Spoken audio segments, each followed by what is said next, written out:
Studio Blue Radio is proud to present Raffa Music Show by Raffaela Madaffari.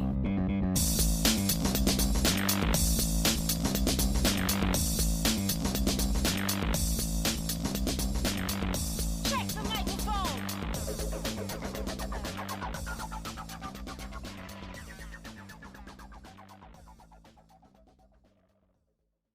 Hello everyone, welcome to the Raffa Music Show here on Studio Blue Radio. I am Raffy, and with me is the wonderful Ariadne Mila. Hello.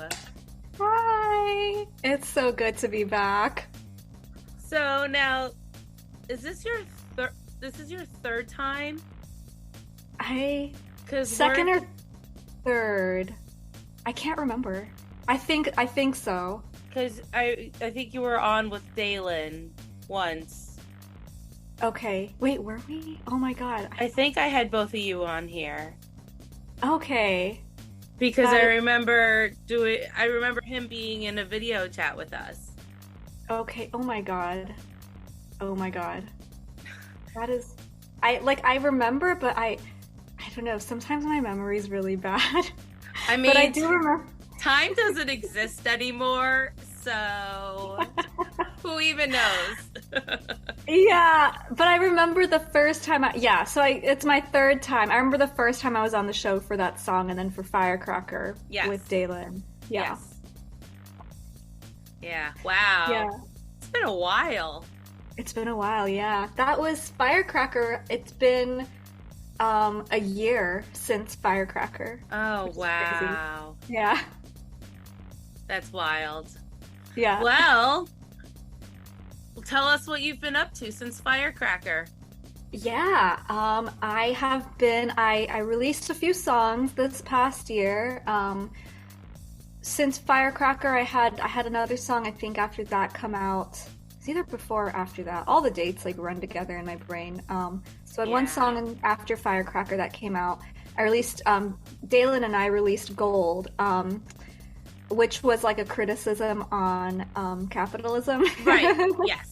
And yeah, so since then, we're working on some new stuff. I'm so excited about some of the stuff we've got going on.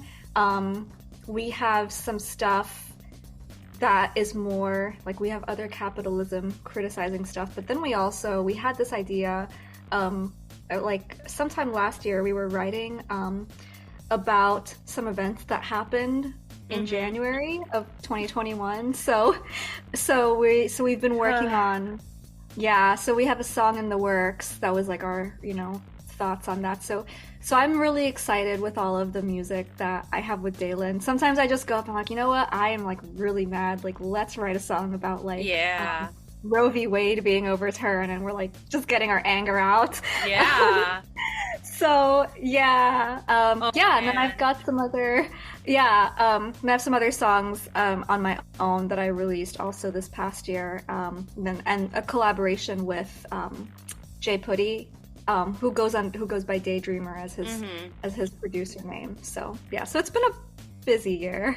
Yeah, absolutely. So let's talk about I think I should have ghosted you. So that was your second to last song to be released, because this is in the future. That came out on May 27th. Tell us about that one. Now, okay. Yeah. Why is it just Think instead of I Think? It was honestly a space thing. I was trying to keep the title short. But I did. It was initially, and the title had been a weird thing. I actually, my best friend came up with that title. But it's Think just to make it a bit more concise, because I was this is becoming a full sentence. Yeah. It's becoming a Panic at the Disco title. Exactly. Yeah. But that came out the 27th of May. So what was your inspiration behind that one? Yeah, so I think I had written it. I was thinking about. I think I was feeling not really like bitter, but I was like reflecting. Because I also seen some TikToks on this that talked about it. And kind of this experience where in relationships I had that ended. I kind of, especially now that we're talking about race a lot more, and we're talking about kind of like subconscious bias and systemic racism. And I was like thinking, did some of these relationships end not necessarily because the guys were racist, even though maybe they were a little bit, but because of that level, what I had noticed in these relationships was they would say, oh, I'm just not feeling it. And I'd be like, okay, that's valid. It's fine. And then like a few days later, like they would be all serious and locked down with like a white girl. And so I would be like, ooh, I don't want to jump to conclusions or anything. And like, I'm glad you're happy. But I think it's kind of that thing of like when people talk about picking somebody that like they're more comfortable with or that's like easier to be with, and it's like, okay, well, why is a white woman easier to be with than a BIPOC woman or a woman of color? Like, why are you more comfortable with her? And I think it was just all these feelings that I had of like, yeah, it's fun for white dudes, I feel like, and this is all just like my opinion, I have zero statistics to back any of this up. Right. But I kind of felt like my experience was like, it was a novelty to date, a woman of color. You get to like learn the cuss words and try the food and it's fun. But then after a while that fun wears off, and, I think the differences in our experience get thrown into a little bit more of like a stark light. And, I think sometimes people just also get tired of being quote unquote sensitive. Like, I think for white dudes, in my experience, it's, it's easier to be with white people because you don't have to be careful about the things that you say, or you don't have to, take care to, which I feel like it's weird. They see it as like, if they're with a white woman, then they don't have to try as hard.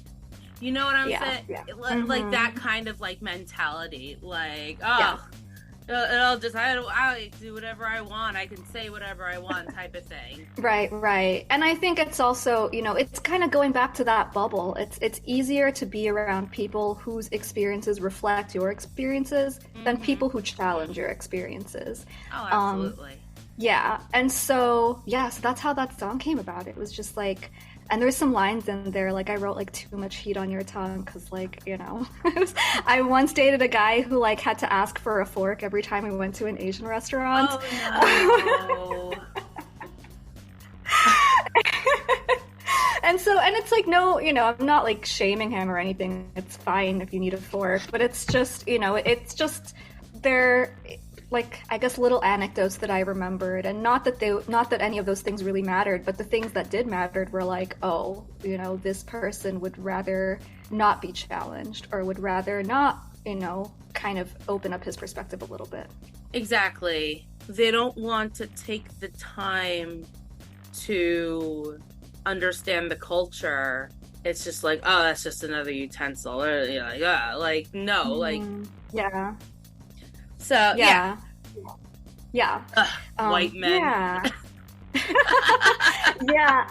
And I think it's a tough thing. I talk about this a lot with my co-host of my podcast with Sherry, and we've had lots of conversations where it's like, why do, again, not all white people, but why do enough white people that we've either spoken to personally or have had like second degree interactions with, or like, why I think has it been a tough conversation to talk about accountability. And I think in my experience, with like dating the white dudes has been like, I have wondered if, it's kind of been that thing where, because they learn about my experience, it's a tough thing to grapple with, that the things you thought were true your entire life are not. and that like you might grow up thinking I'm a really hard worker, and then you realize, wait, this world was built for me. So what does that say about me? What does that say about like my work ethic? And so it's kind of like all these different things are kind of shown in a new life, and I think questioning all of that is a tough thing, and like kind of grappling with the reality of like the role you played in perpetuating a system that harmed other people. I think it's a really tough thing to kind of look at yourself and go, okay, well, what does that say about me? And so I think that's kind of, being comfortable around a white woman who he doesn't have to question any of that. Right. Yeah. It's all, familiar, and he doesn't feel like expanding his mind. Yeah.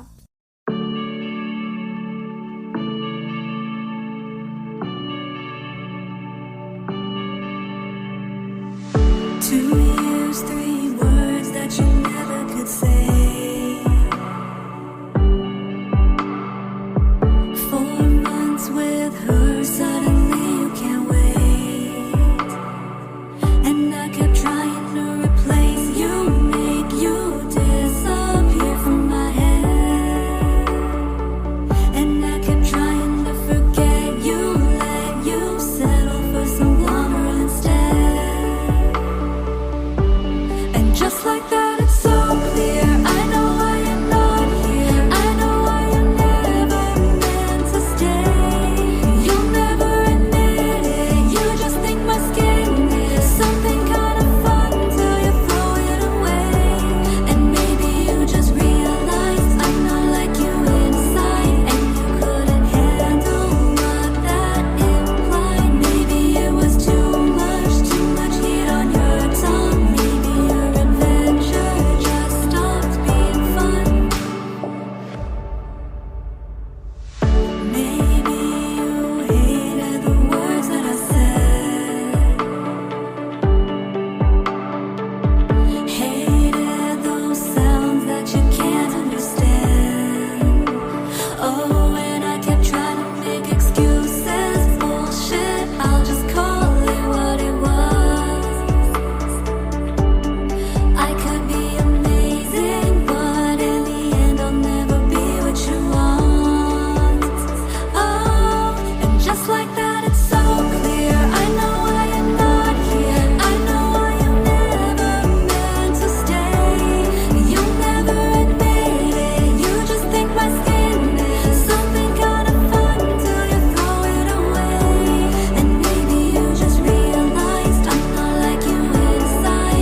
Let's segue that into your Nuances podcast. Yes. Talk about it. Tell me all about it. Welcome to the podcasting world. Mad respect to you, by the way, because podcasting it's hard work. And it's like, there's a lot of work that goes into putting everything together. So yeah, it started, Sherry Lynn Lee, who she's got a couple projects going on. She's a musician based out of LA. She has her own solo stuff. She's a producer for other artists. She writes, and she and her husband have this duo called 23rd Hour. They make like kind of jazzy music. And she's Mauritian, so she speaks Creole and French. And so I think some of their songs That is so cool. Yeah, it's so